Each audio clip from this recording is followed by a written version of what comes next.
Assalamualaikum warahmatullahi wabarakatuh.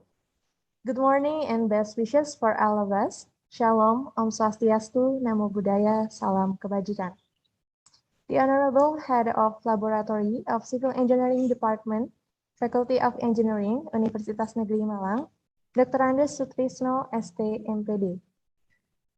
The Honorable Assistant for Reasoning of the Student Association of Civil Engineering Department, Faculty of Engineering, Universitas Negeri Malang, M. Mirza Abdillah Pratama, S.T.M.T., and Cynthia Permata Dewi, S.T.M.T. M.Sc. Dear ladies and gentlemen, Lecturer of Civil Engineering Department, Faculty of Engineering, Universitas Negeri Malang, and all participants of the International Guest Lecture 2021, Department of Civil Engineering, Universitas Negeri Malang. Welcome to International Guest Lecture 2021, hosted by Department of Civil Engineering, Faculty of Engineering, Universitas Negeri Malang. My name, Matthew Esel Christian, and my partners, Syafa Akila Fadia. We are going to be the MC for today. This year's guest lecture takes on the theme, Challenge of Civil Engineering Education in the Era of Society 5.0. It is a pleasure for us to have the opportunity to be the host of the event in this morning. In this online event, we proudly welcome our keynote speaker, Deni Lasmaya, from PhD student at Beijing Normal University, Vocational and Technical Education. Ladies and gentlemen, our agenda for today is first, opening. Second, singing Indonesian National Anthem, Indonesia Raya. Third, welcoming speech. Fourth, plenary session. Fifth, question and answer session. Sixth, chanting prayers. And the last one is closing. But before we start the event, we will convey the rules and regulations of the participants during the event. The committee, time is yours. The rules of International Guest Lecture. First, participants must turn on the camera and turn off the microphone during the event. Second, participants should use a virtual background that has been provided by the committee.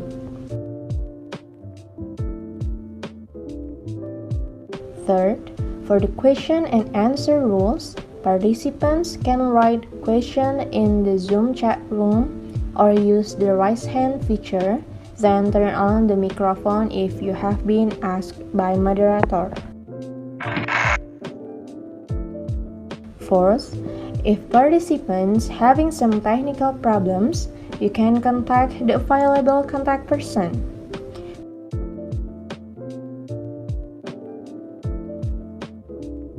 Fifth, participants are expected to fill out the event evaluation form after the event ends.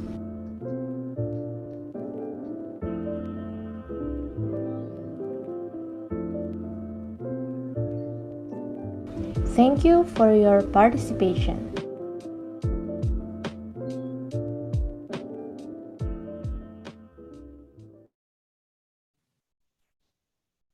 To start the program this morning, let's say Basmala together. Bismillahirrahmanirrahim. Ladies and gentlemen, for the next agenda, let's take a moment to listen to the Indonesian National Anthem, Indonesia Raya.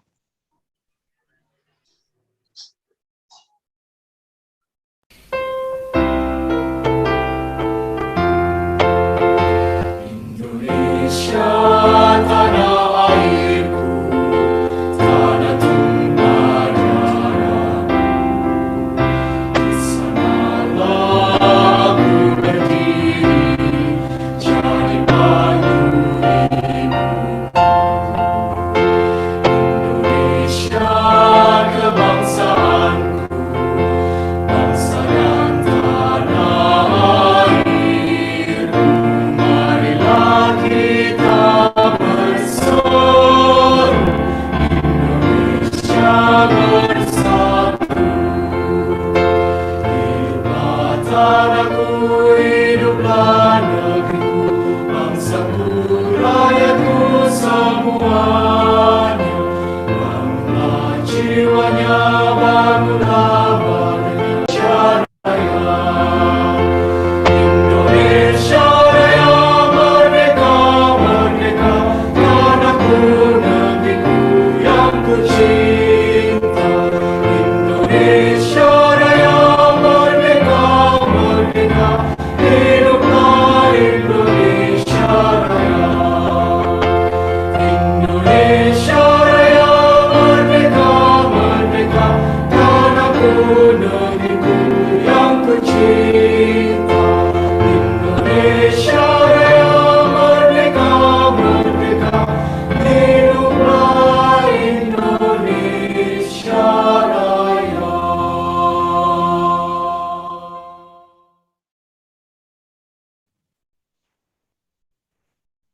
Thank you very much. Now we will have a welcoming speech from the chair of the International Guest Lecture 2021. For Muhammad Hafiz Al-Fikri, time is yours. Assalamualaikum warahmatullahi wabarakatuh. Good morning, everyone. First of all, let us say praise to Allah subhanahu wa ta'ala, who gives thousands of favors to us. So on this day, we can implement this international guest lecture event with festivities, full of a strong sense of community, and say gratitude to Allah as Lord of hosts, or we worship as that from a small servant. To the Honorable all of the lecturer who attended to this event, to the Honorable Mr. Deni Lasmaya as the keynote speaker of this event. I respect all of the attendees who have attended here, especially to the organizers of the event, International Guest Lecture, which I'm proud. Before I go on, the previous, I thank to the MC that has given me a time to welcome as chairman of the implementing committee, especially for the committee, a solid and always help this event. Hopefully, with the theme of challenge of civil engineering education in the era of Society 5.0, can make us as civil engineering students who have an advanced mindset and be reactive to all challenges that exist in the future. This also expected as our efforts to later become qualified civil schools and have selling points on the national and international areas. So that I can pass on, before I close, I kindly requested to attendees who are present here, thanks to all the attendants that please present. Once again, thank you to the entire community for supporting this event. Hopefully, we will all get a blessing in the future. Thank you. Assalamualaikum warahmatullahi wabarakatuh. Thank you very much. Now we will have a second speech from Head of Laboratory of Civil Engineering Department, Faculty of Engineering, Universitas Negeri Malang, for Dr. Andes Sutrisno, S.Pd. Time is yours. Assalamualaikum warahmatullahi wabarakatuh. Pertama-tama, marilah kita memanjatkan puji syukur kehadirat Allah Subhanahu wa taala bahwasanya pada pagi hari ini kita mendapatkan rahmat dan hidayahnya sehingga kita bisa melaksanakan kegiatan quiz lecture ini ya dalam keadaan sehat walafiat. Mohon maaf ya Bu Kajur, Bu Dr. Sri Umyati tidak bisa hadir dengan kita. Saya diminta untuk mewakili karena pada pagi hari ini kesempatan ini pada waktu yang sama ada kegiatan-kegiatan yang antara lain ada seminar internasional bekerjasama antara jurusan Teknik Sipil UM dengan UTM Cawangan Malaysia, sehingga ini dari Bapak Ibu sebagian itu tidak bisa mengikuti pada acara ini. Selain itu juga pada hari ini sebagian dari Bapak Ibu dosen ada kegiatan ujian untuk pelatihan AutoCAD ya di gedung bersama ini, sehingga juga tidak bisa ditinggalkan, sehingga ada sebagian Bapak Ibu dosen ini tidak bisa bersama dengan kita, sehingga saya untuk mewakilinya itu. Saudara-saudara yang saya hormati, Ibu Ketua Jurusan memberikan pesan yang pertama adalah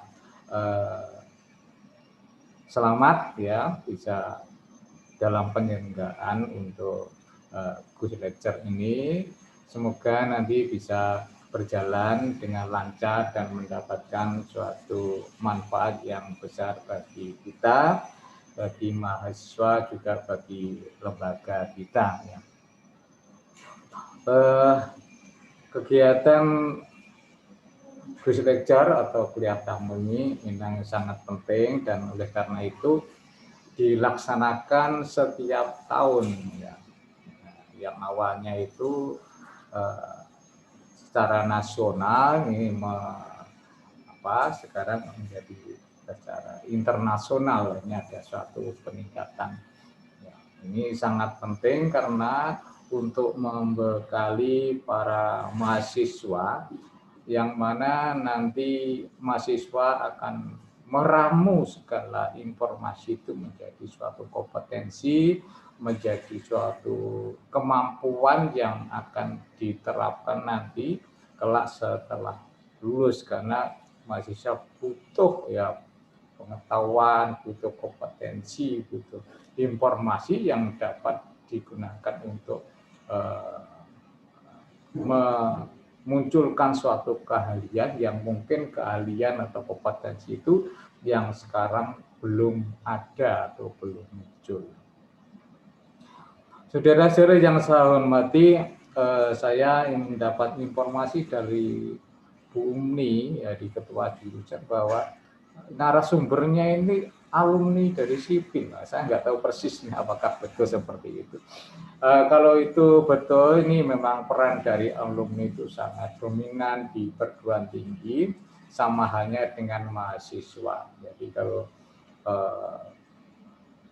alumni itu diminta untuk memberikan sumbangsih atau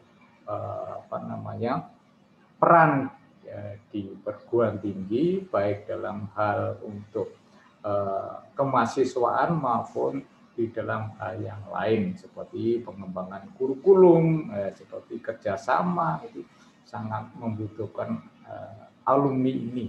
Ya, sehingga dengan alumni ini lembaga di perguruan tinggi ini menjadi semakin maju. Ya, seperti kita sekarang ini sedang proses untuk mengembangkan D4 teknik sipil yang sedang diproses pengembangan. Ini merupakan suatu langkah maju ya pengembangan di jurusan teknik sipil. Oleh karena itu ya apapun hal-hal yang baik yang bisa digunakan untuk mengembangkan jurusan teknik sipil ini kita laksanakan, kita raih ya, untuk pengembangan itu. kegiatan mahasiswa jadi sangat penting tidak hanya bagi mahasiswa sendiri untuk kemampuan di kemudian hari, tetapi juga bagi lembaga. Jadi dengan kegiatan-kegiatan mahasiswa yang baik ya, sampai tingkat internasional itu merupakan prestise bagi jurusan teknik sipil. Karena itu kegiatan-kegiatan itu sangat penting, sangat dibutuhkan. Oleh karena itu ya kami saya ucapkan selamat kepada mahasiswa yang telah mampu melaksanakan suatu kegiatan quiz lecture ini. Ya. Terima kasih ya kami sampaikan kepada Bapak narasumber. Ya, ini saya dapat informasi namanya Deni Lasmaya P.S.D. ya, yang Deni Lasmaya P.S.D. dari Vocational and Technical Education Beijing Normal University. Ini kami ucapkan banyak terima kasih atas sumbangsi, atas perannya di dalam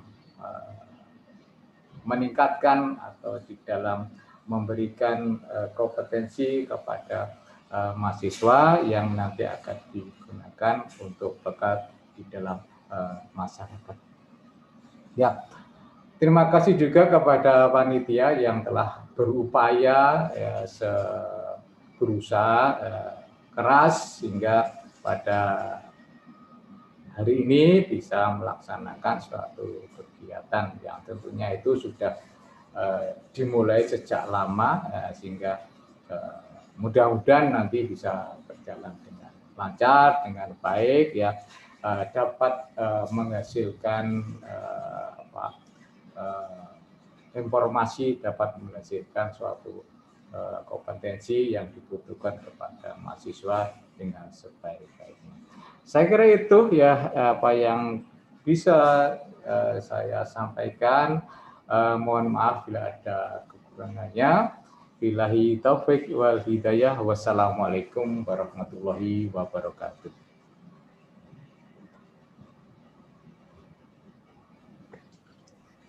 Thank you, Mr. Sutrisno, for the speech.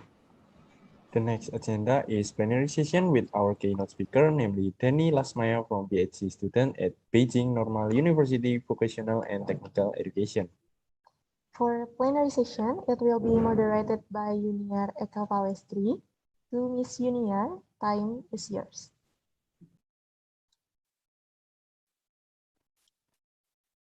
Okay, thanks to MC for the opportunity. Dear ladies and gentlemen, welcome to the International Guest Lecture 2021. First of all, allow me to introduce myself.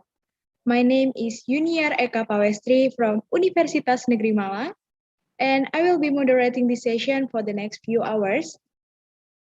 In this session, there will be one topic presented by distinguished speaker from Vocational and Technical Education, Beijing Normal University, Deni Lasmaya, S.Pd, MA, PhD. I would like to introduce our presenter today.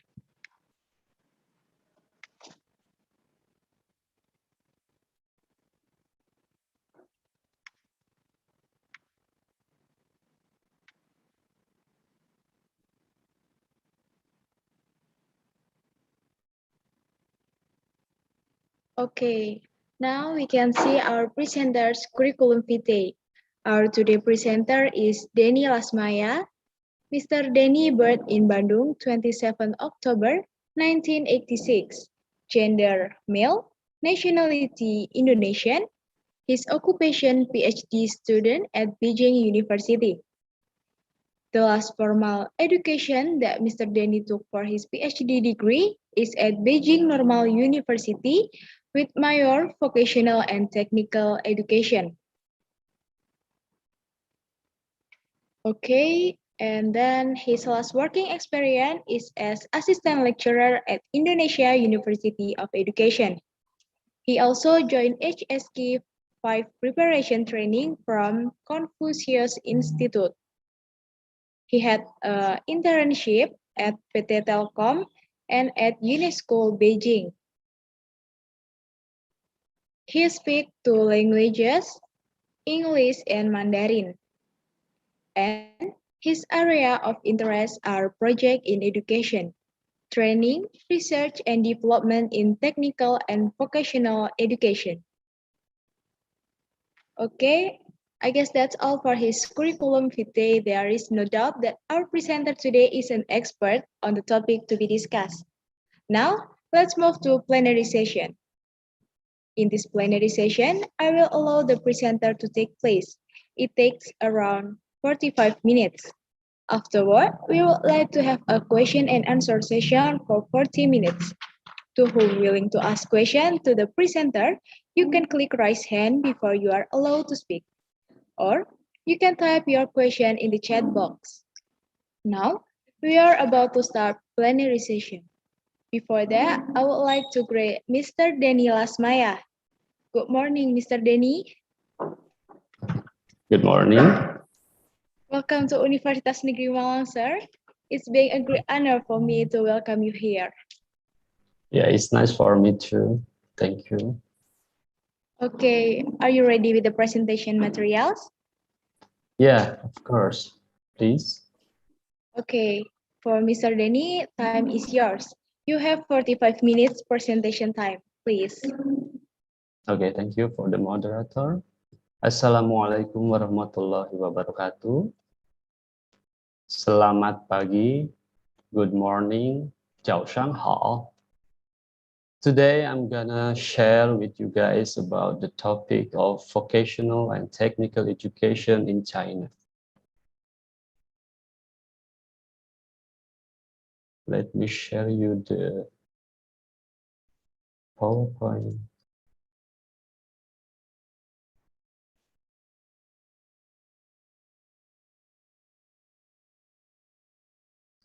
Okay, the topic I choose is about vocational and technical education in China, and specifically for the conditions and challenges. The contents of the presentation would be the glance of vocational education in China, also the report of vocational education in China, the challenges in vocational education in China, and lastly, for the summary. We can see in the slide the glance of vocational education in China. As we know, the China population is the largest population in the world. And also the China has the biggest education system all over the world, with around 260 million undergraduate students and more than 15 million educators in around 540,000 schools. Also, the system of vocational education consists of two types.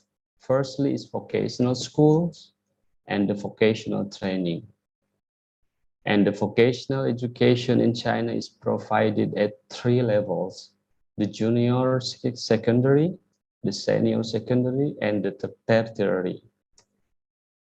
As we can see here, we can see the figure of education system and the student's age. Comparing to Indonesian education system, I think there is no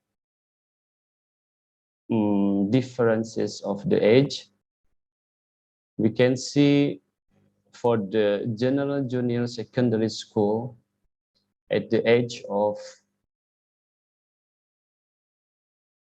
12 to 15, they have the general junior secondary schools, and after that they can go to the secondary FED, vocational education technology, and also could continue to the higher education.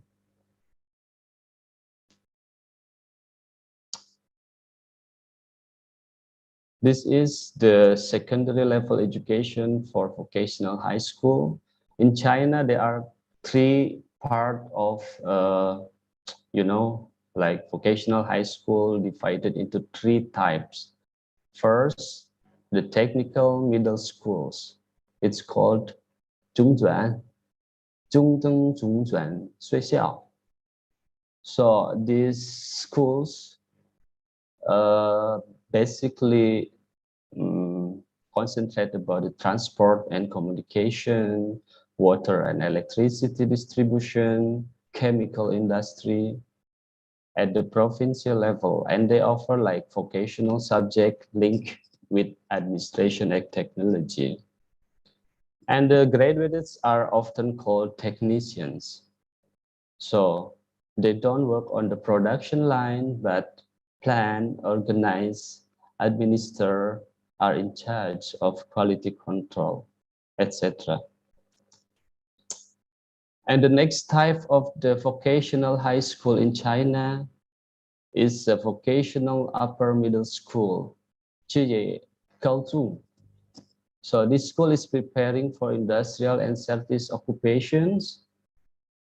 So they establish a partnership relationship, between the companies and other employers. So they can open a production workshop or a service offices within the schools or the location nearby. And the third type of the vocational high school in China would be skilled worker school, and it is called 技工学校.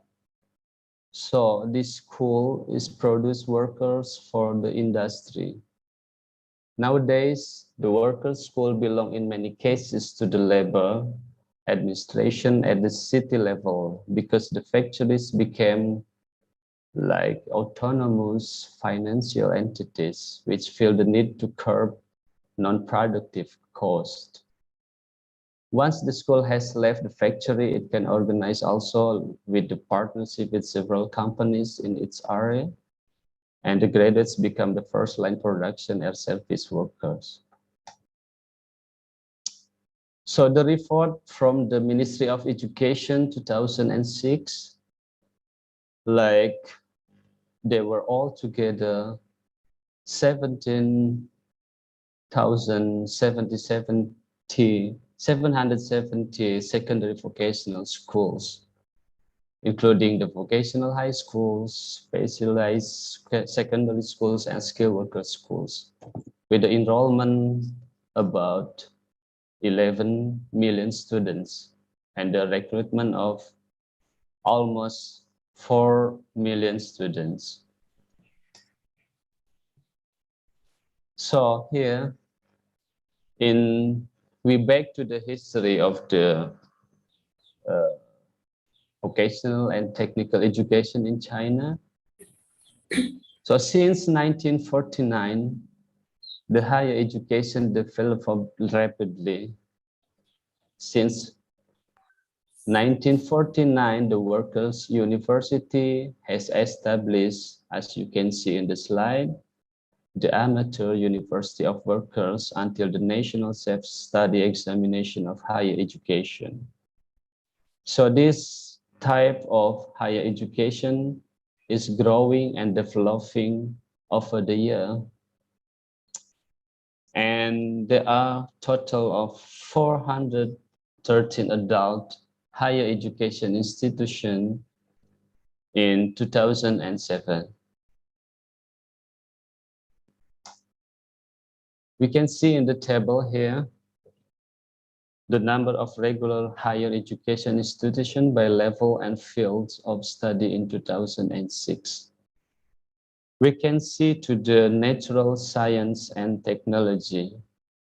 The number of quantity of this higher education institution is majority, almost 666. This type of higher education institution. So the China is paying attention to the scientists and the technology aspect. So we are going to the report of vocational education in China. there will be 1, 2, 3, 4, 5 reports. The first is number of newly enrolled and registered students.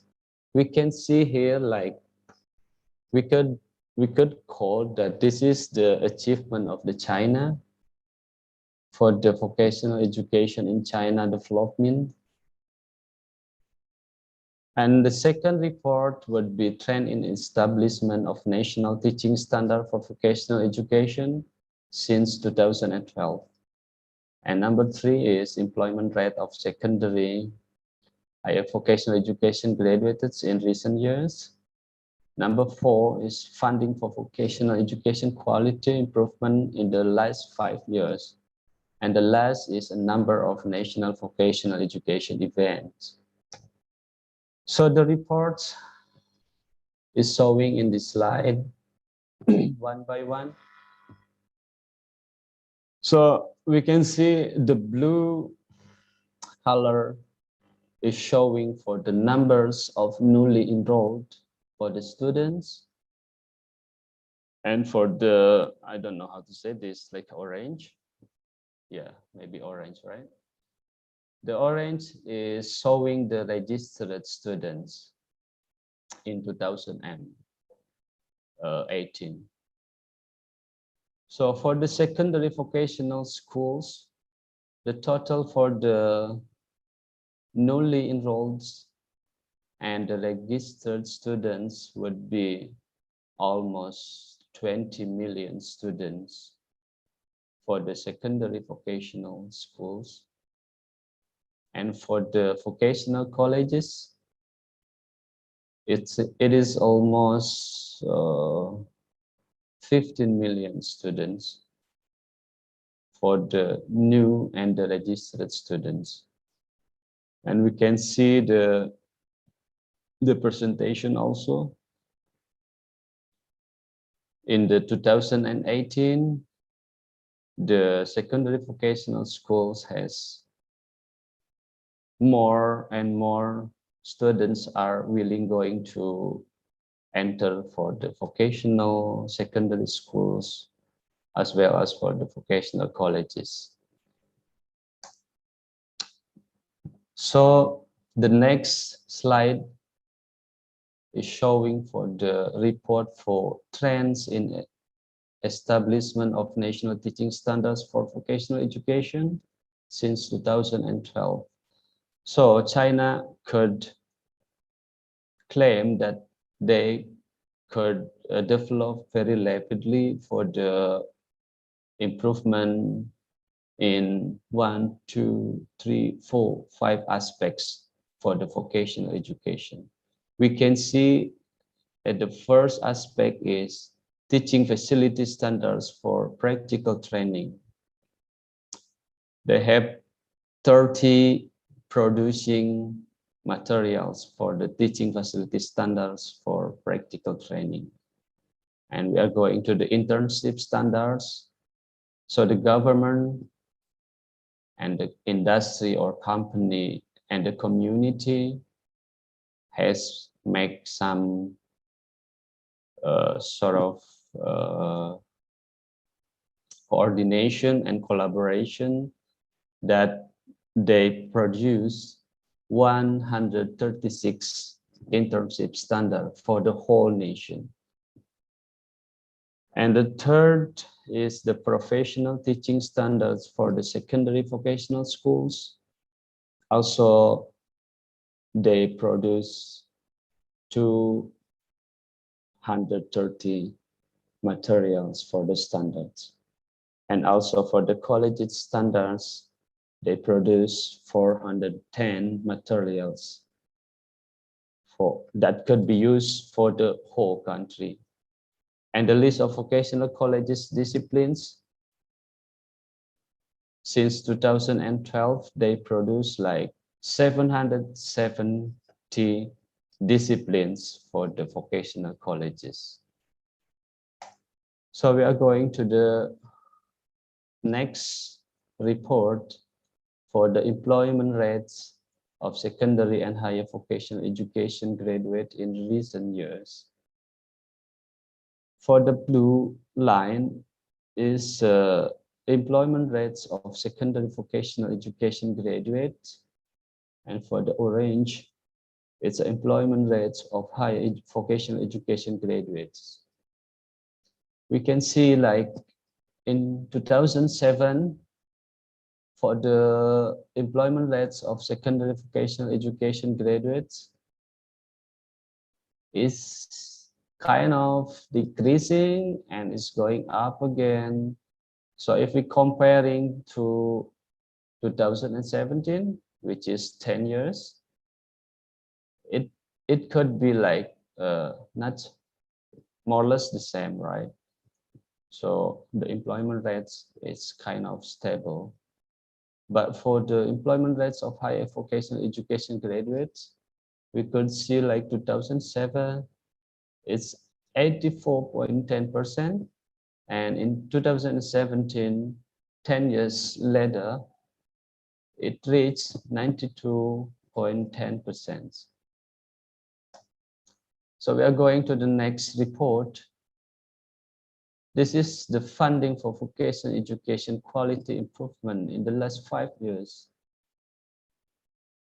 As you know, guys, 1 RMB is equal to approximately 2.000 rupiah.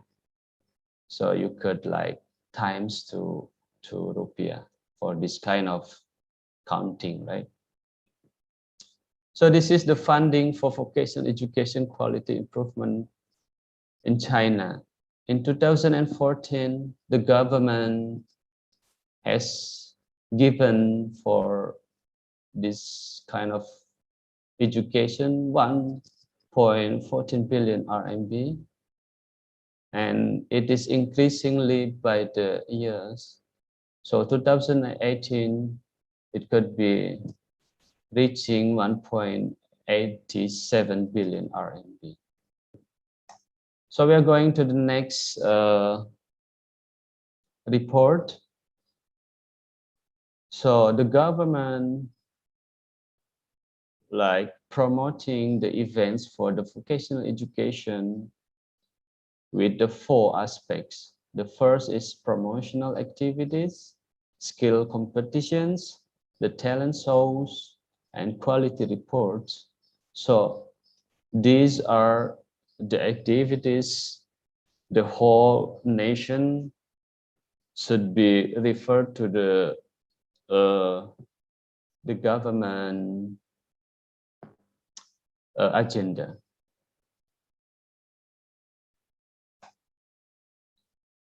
And the next is the challenges of vocational education in China.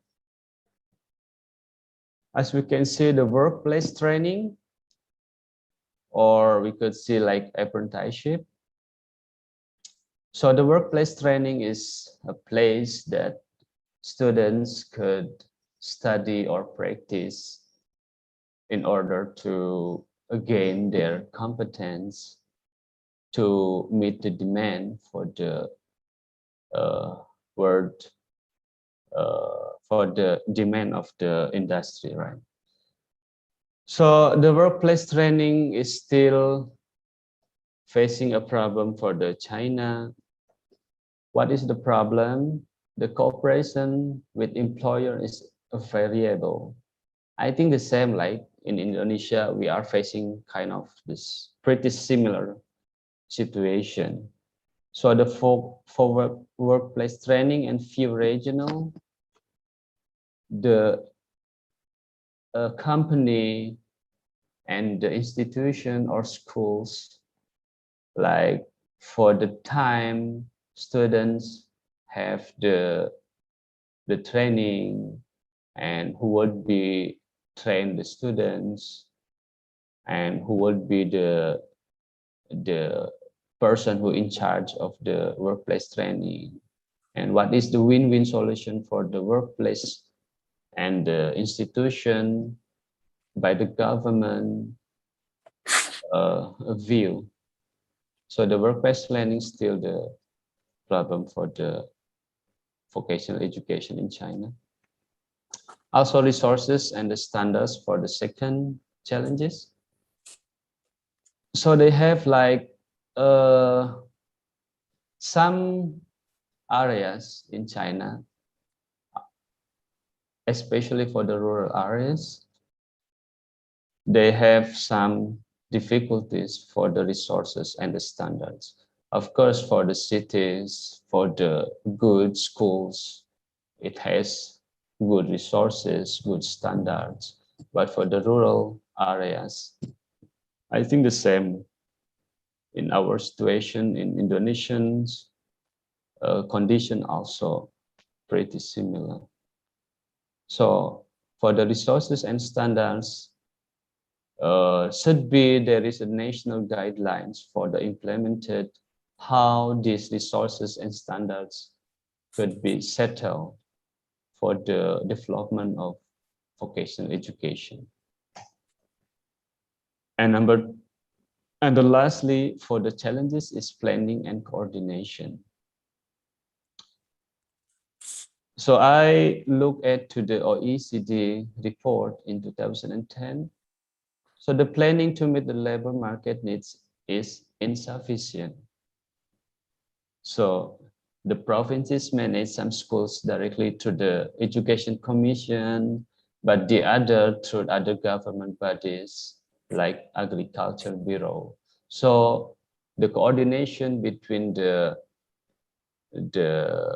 how to say, like the provinces level, the countries level, there are some miscoordination. So it is difficult to know the real data for the who is the graduates, how many job opportunities available, and what kind of job opportunities could be fit with the graduate. So this kind of data still needs some challenging.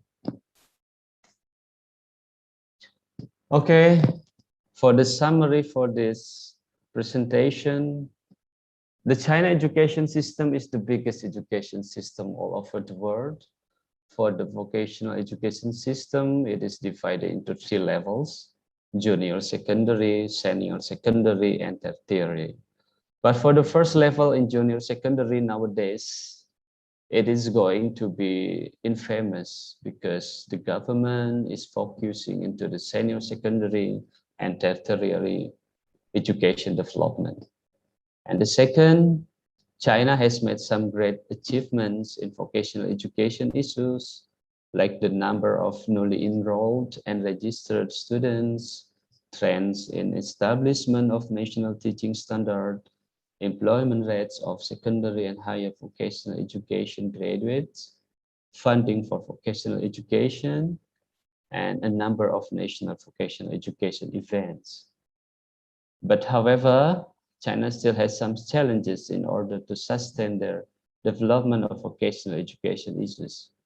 For the standard resources among the schools, city and rural areas, coordination between the center and district level, the dropout students rate also still appearing in the recent years, and the low interest of parents to send their children to this kind of vocational schools.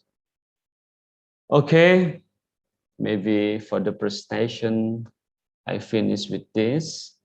I hope there are so many lessons you guys could take. And there is a video I gave to the committee, right? Maybe you can play. This video is showing the university in China, especially for the teacher training, because I'm a student in Beijing Normal University. So if you guys heard about the normal word in China, it means that that university have a teacher training program, like Beijing Normal University, Shenzhen Normal University, Eastern Normal University, that kind of stuff has teacher training program.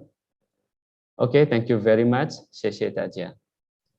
Okay, thank you.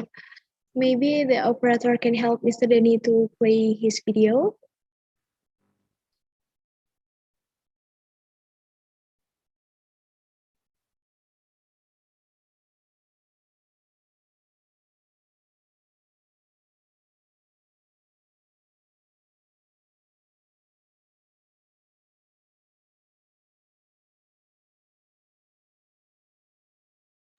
No, then.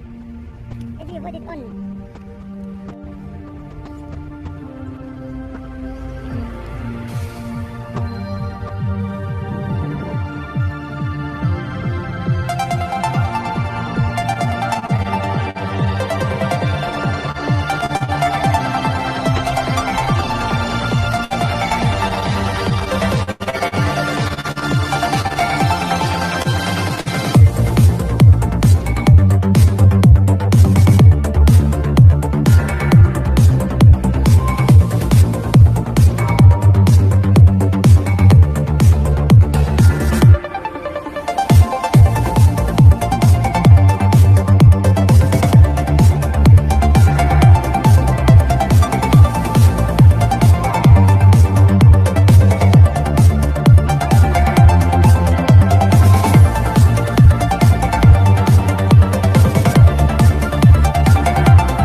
I'm sorry, maybe there's any problem.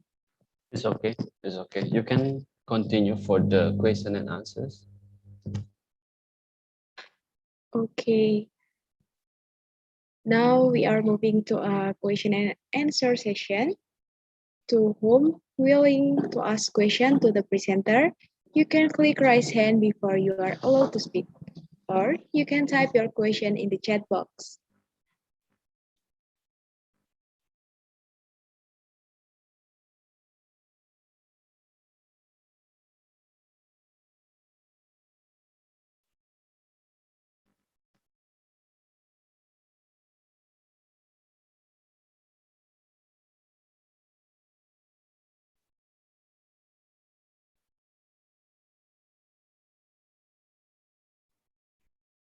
Once again, for the participant willing to ask the question to the presenter, you can click raise hand before you are allowed to speak, or you can type your question in the chat box.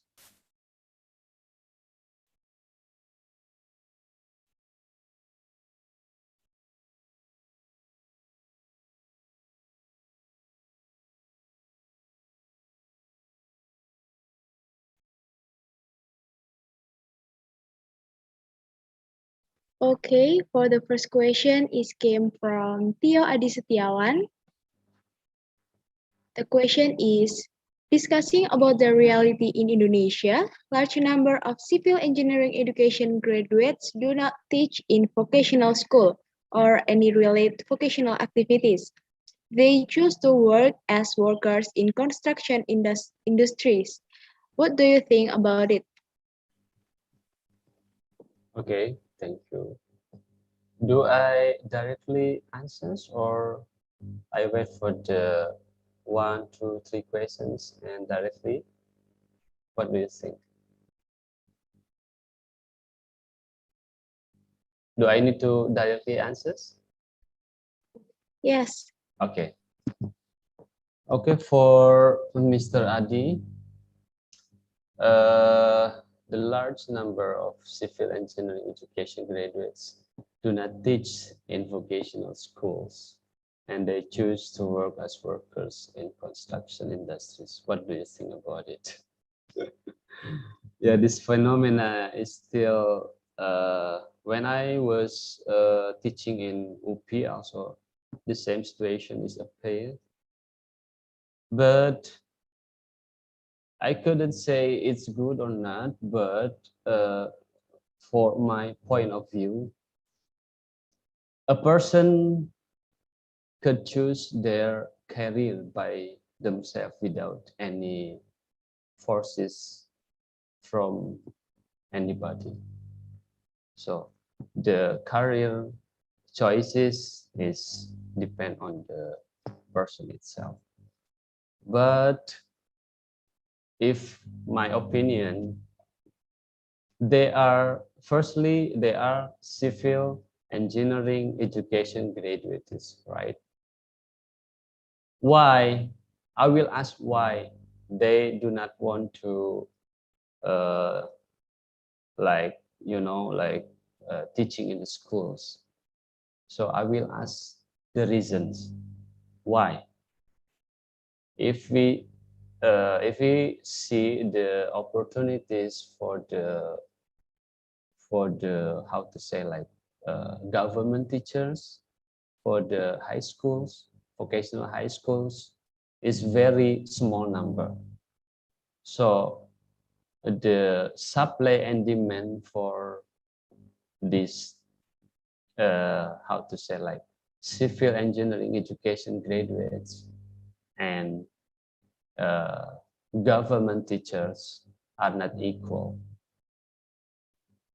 So first, I will see the approaches in the supply and demand that in equally. And the second, we can see there are so many factors why people are not willing to teach. However, they have education background. So I think how to say for me wherever you get a job in the future, it doesn't matter, because you could you could develop your talent in any jobs, right? So for me, there is no mistake, there is no problem on that, because the system on the government supply and demand also has a problem. Also the schools numbers, the teachers training, teachers opportunities, and there are the whole stuff to discuss deep thinking about this. But yeah, if you ask about my opinion, I think that's for Mr. Adi. And for Devi Safitri, how can China solve the challenges of vocational education, resource standards between urban and rural schools, coordination between district and district schools, dropouts in rural area, allow interest in parents to send their children to vocational schools? Thank you very much for Devi Sapiti. The challenges still appear until now. So the challenges for resources standards between urban and rural schools. I read a few days before, like vocational education in China, they promulgated the national plan 2000 until 2023, I think.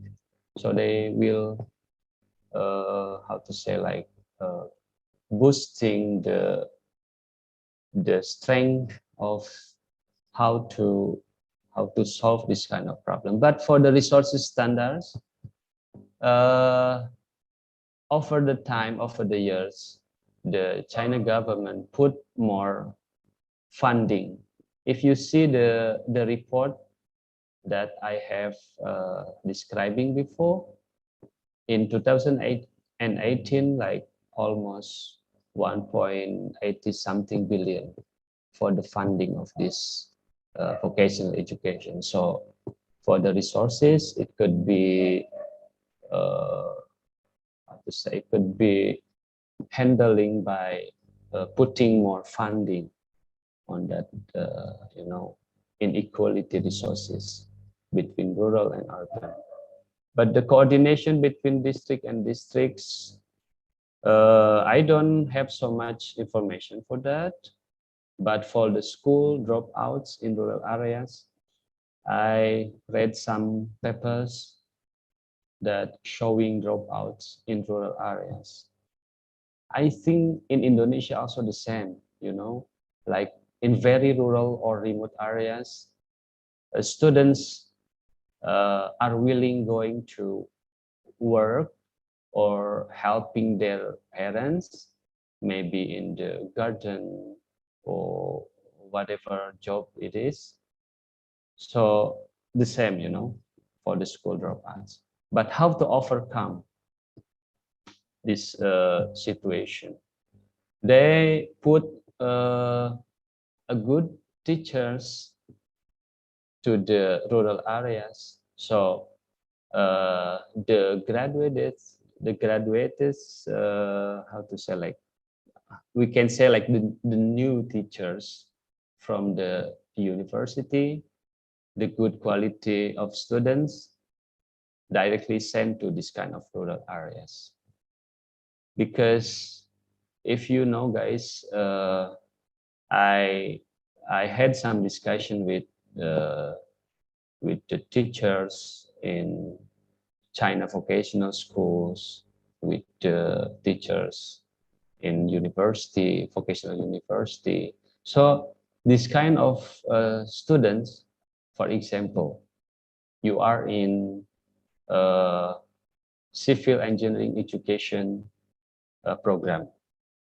When you are about to graduate, the schools will arrange you to how to say, to place you in one of the schools. For example, Devi Savitri from Bali, for example. So the Universitas Negeri Malang will arrange you with coordination with the Bali education district centers. What is the job opportunities available there? So Devi Sapitri will send to the could be to his own address or maybe rural areas. So I think there are the lessons from China we could that they concern about like supply and demand. Like this graduate will increasing this year, so they have to more and more make collaboration with the district education, city education department, provinces, etc. So for the dropout in rural schools, they send the good teachers to them and send more funding to the schools. And for the low interest in parents to send their children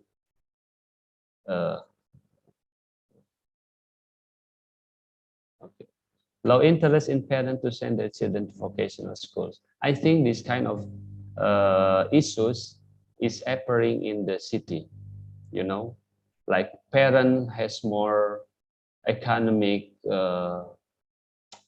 support, and of course they not of course, but they have more tendency to send their children to the general high school, not to the vocational high schools.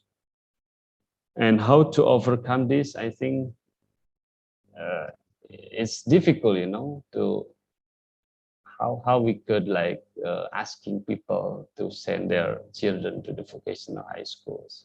So it depends if the government could selling the good image, the good quality of vocational schools. I think it's automatically the public or the parents will send their children to this kind of school.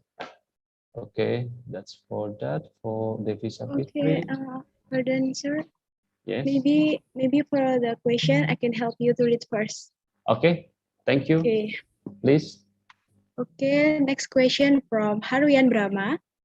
If I am not mistaken, I observed that you joined as a lecturer in Universitas Pendidikan Indonesia for several years before you take your doctoral program. As your experience, is the curriculum of civil engineering education in your former university, UP, has fit to prepare the student for their career in this era? Okay, so Harwiam Brahma is talking about the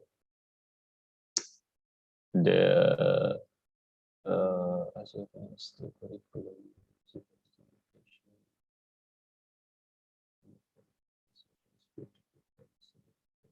So he asking about my experience before when I was teaching in UP, right? And he wants to know that is it fit to prepare the students for the career in this era? I think this question is kind of similar with the previous, the first one, right? That the supply and demand for the students that will graduate, and of course if you asking about fit or not or unfit, of course a fit, because the curriculum is linked to the schools, but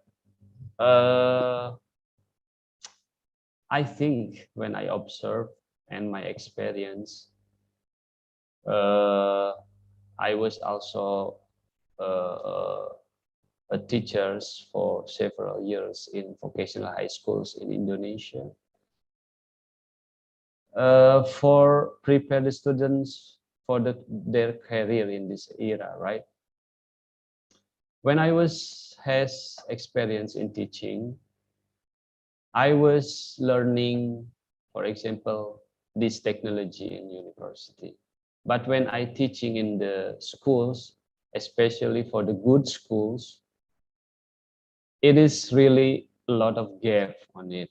So, but nowadays, I think the university, the institution, all of course, like developing more, like instruments or every how to say, like like the practice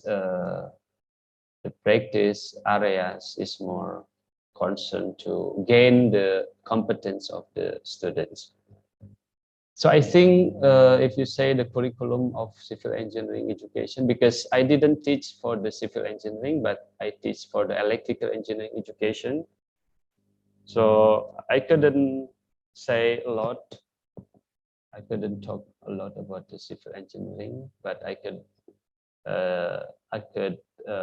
talk about the curriculum as a view of the how to say students after graduation. I think that's for Harvian Brahma. Okay, thank you, Mr. Deni. Next from Fania Farasti, she is respond about Theo's question. Mr. Deni said that the availability of vocational school in Indonesia is not enough to capture most of graduates from civil engineering education program. So far, in your observation, why Indonesia doesn't open for more vocational school, especially in remote areas or small islands? Because I see that Indonesia always center their development in large islands. Okay, it is a good question. Why the demand and supply and demand is unequal? Why like the government not opening up the more and more vocational schools to increasing the job opportunities for students who already graduates. In 2019, I'm sorry, in 2009, I was enrolled for program pendampingan SMK. So I was one of the person who take this program. I was sent to Kalimantan Timur, Kutai Timur.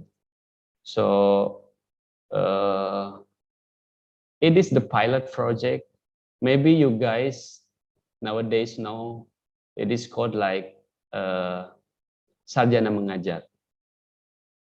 So sarjana mengajar is basically has a pilot project in 2008, 2009, and I was joined that program in that time. If we see, if you asking about why do not open more vocational schools, since 2006, we have 70% of general high school and 30% the quantity of vocational high schools. And Kementerian Pendidikan di Indonesia, the Ministry of Education, is turning the numbers of vocational high school until now. I don't know the exact number now, the ratio of vocational high school and general high schools, but for sure, they are increasingly over the year more and more vocational high schools. And you asking about the remote areas or small island, because I see that Indonesia always centered their development in large islands. I think it takes time, you know, because not only for the human resources, okay, the teachers are ready to go to there, but how the facilities, you know, the access, the transportation. So this whole thing is like we could see only one aspect to this kind of problem. I think that's it for Fania. Is there any response from Fania?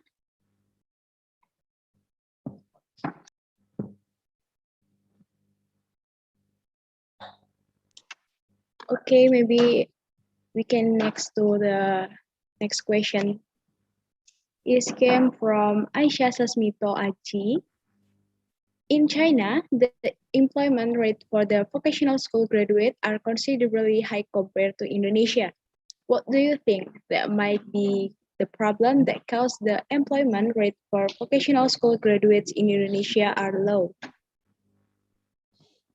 Okay, for Aisha.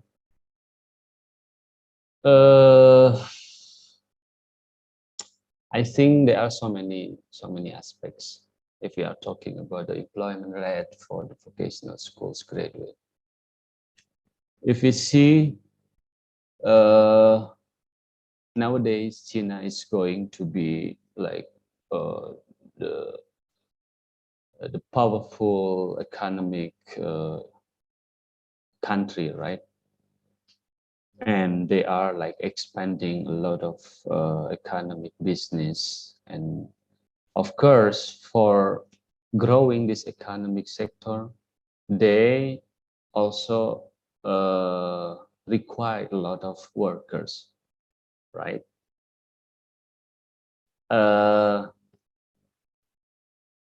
Based on my experience, more than 5 years in China, I think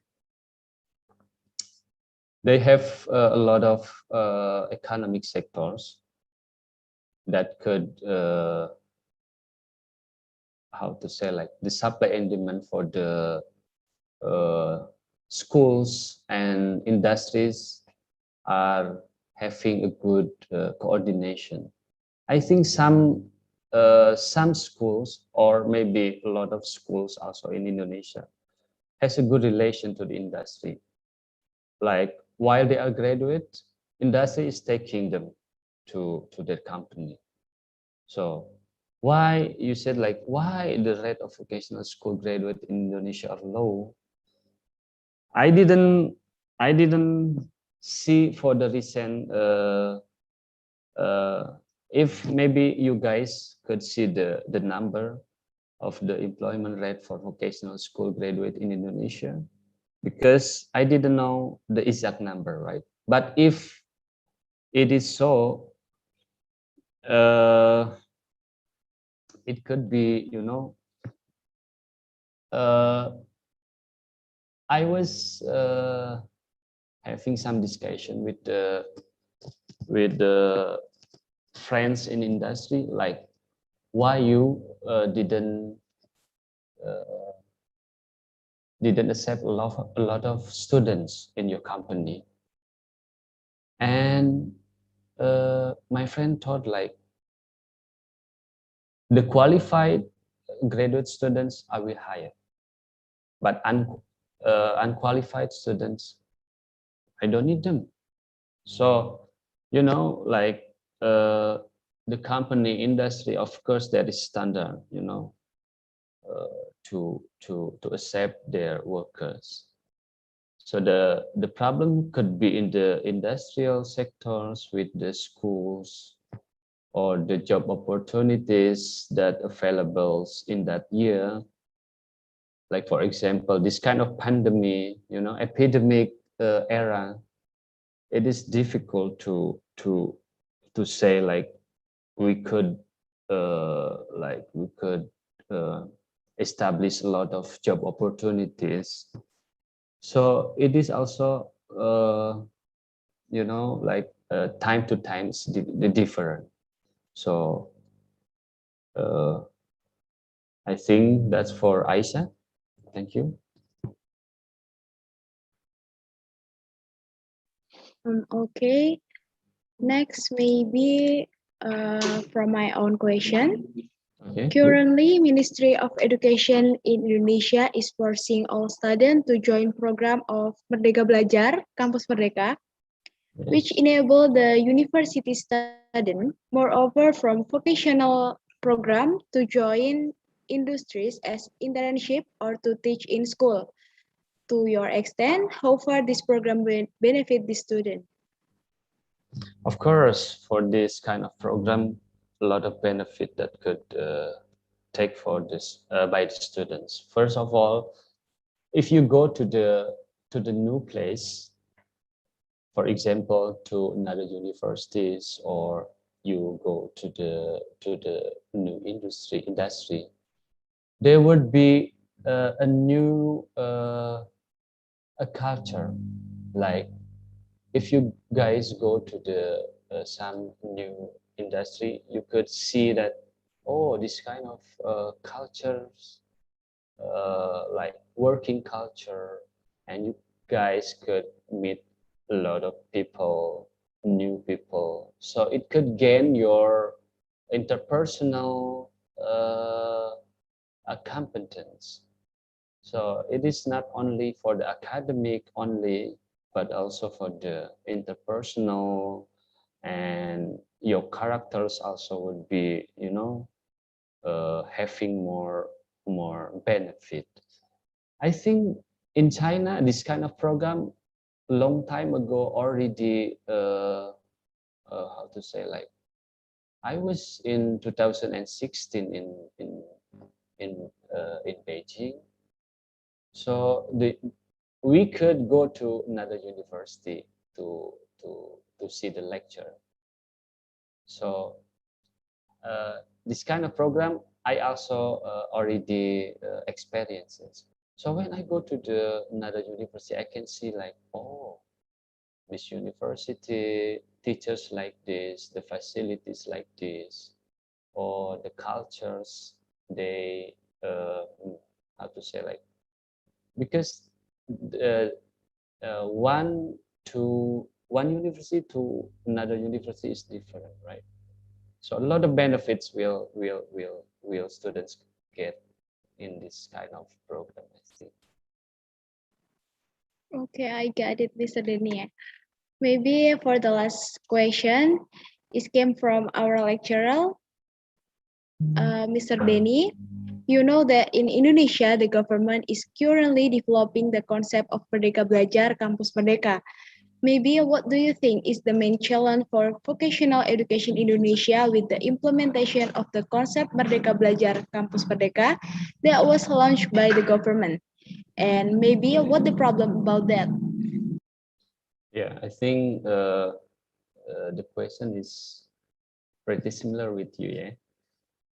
The campus, I mean, like Merdeka Belajar is like students freely could get the knowledge opportunities in other universities, or maybe they could some sort of exchanging knowledge, exchanging, because how to say, like, one university to other university characteristic, funding facilities is different, right? Maybe one university has less facilities and the other university has more facilities and resources.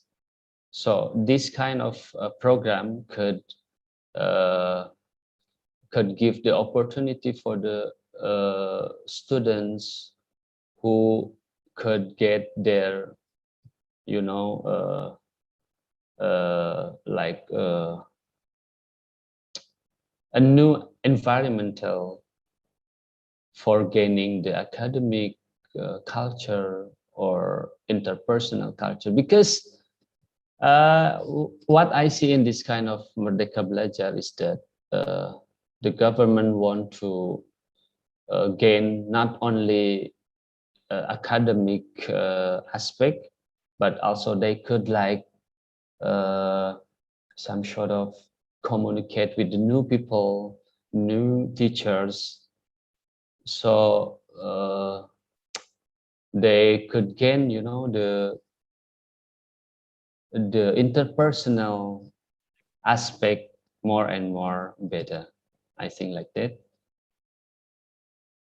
Related, what is that for the same or? Okay, maybe last one question, yeah. Related to case in Indonesia, which the number of vocational schools are really limited. How about in Beijing or China in general? Is it the same as in Indonesia? I think, who is this? Raihan, right? Yes, sir. The number of vocational school are limited. Sorry. Okay, there are some interesting aspects. In Indonesia, private schools, private vocational schools number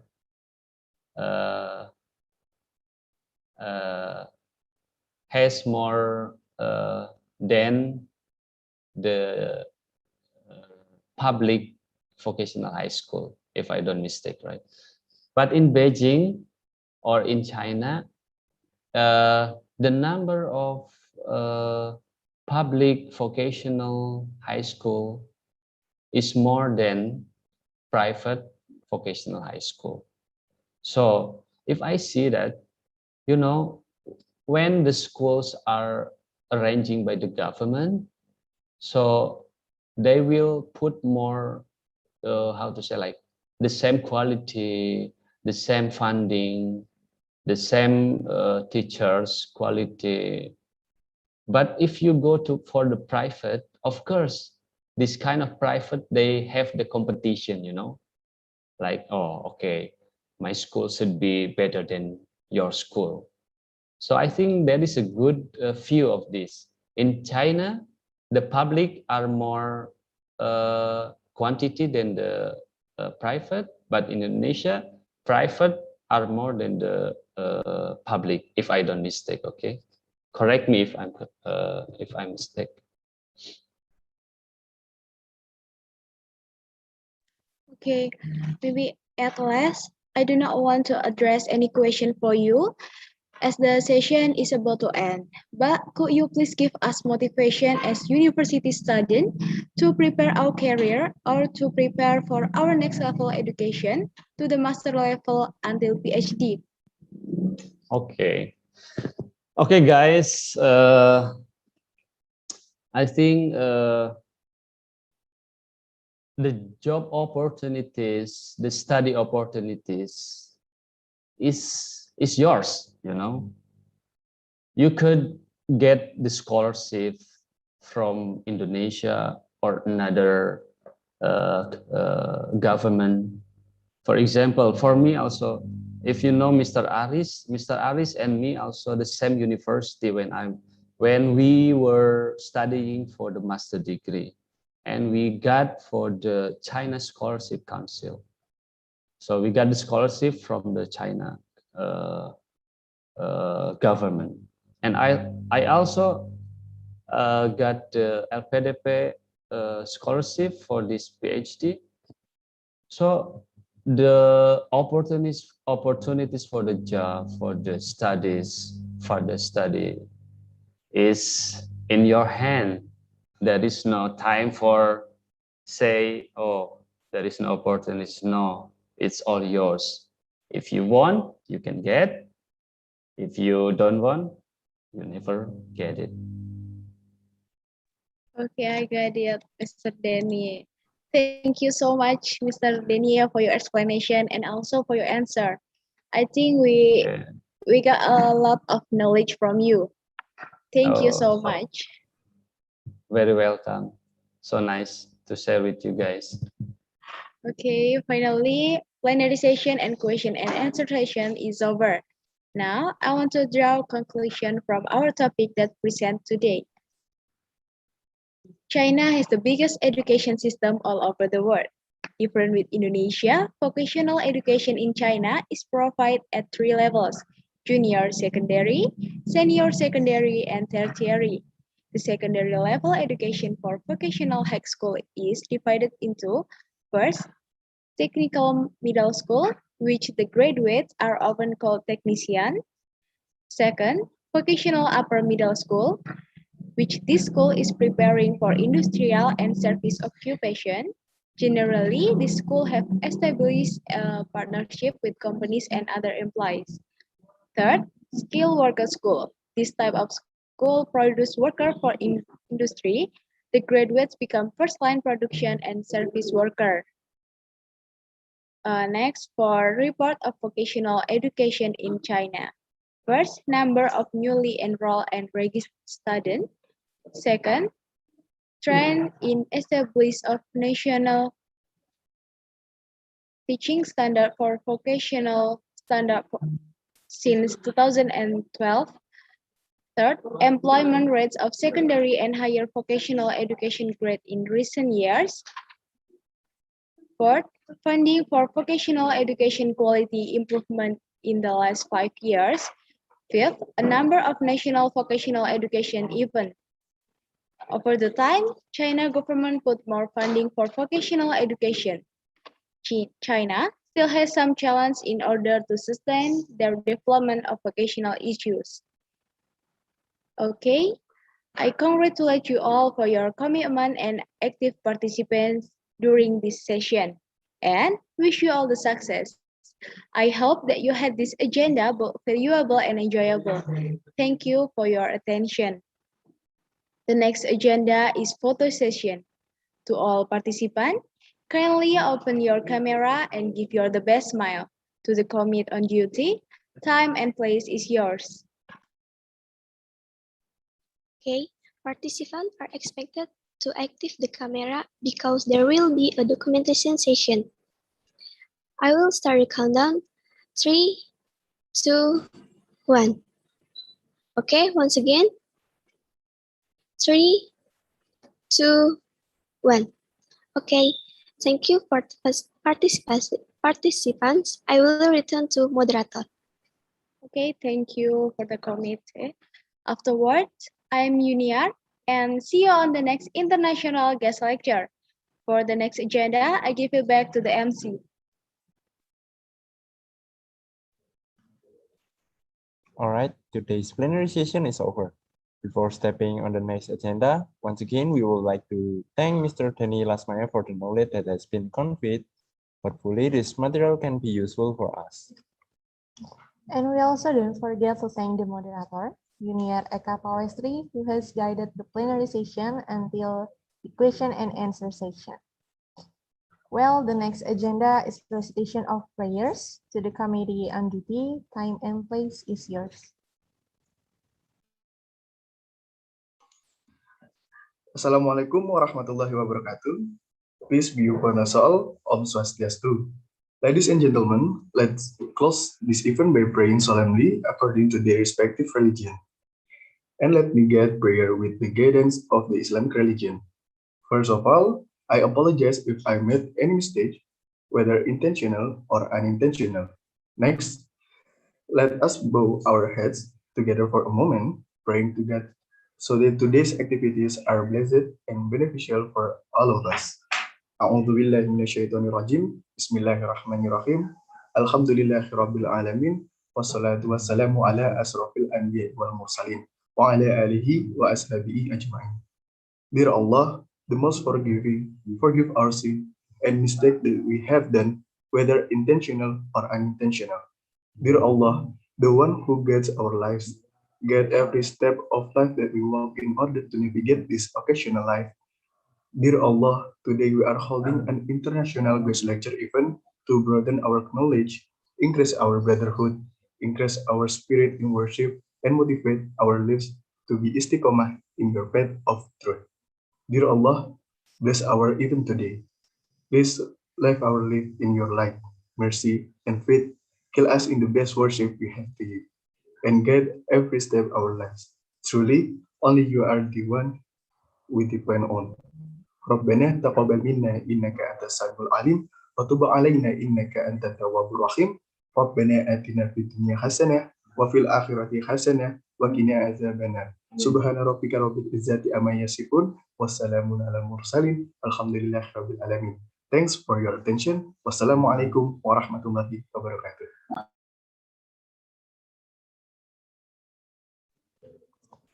Thank you very much. Now we have arrived at the end of the event. Thank you to the keynote speaker who have taken the time to share their knowledge and experiences for all of us. Thank you to the participants who attend and follow the event. Hopefully, today's international guest lecture can provide benefit for all of us. I'm Matthew Esel Christian and my partner, Syafa Akila Fadia, as the host of the event. From the deepest of our heart, we would like to apologize for our mistakes in presenting this event. Sorry if there are wrong words, and In the end of the work, we would like to say thank you and Wassalamualaikum warahmatullahi wabarakatuh. Just a kind reminder, participants are expected to fill out list attendance form via the link provided in room chat Zoom by the committee. Thank you.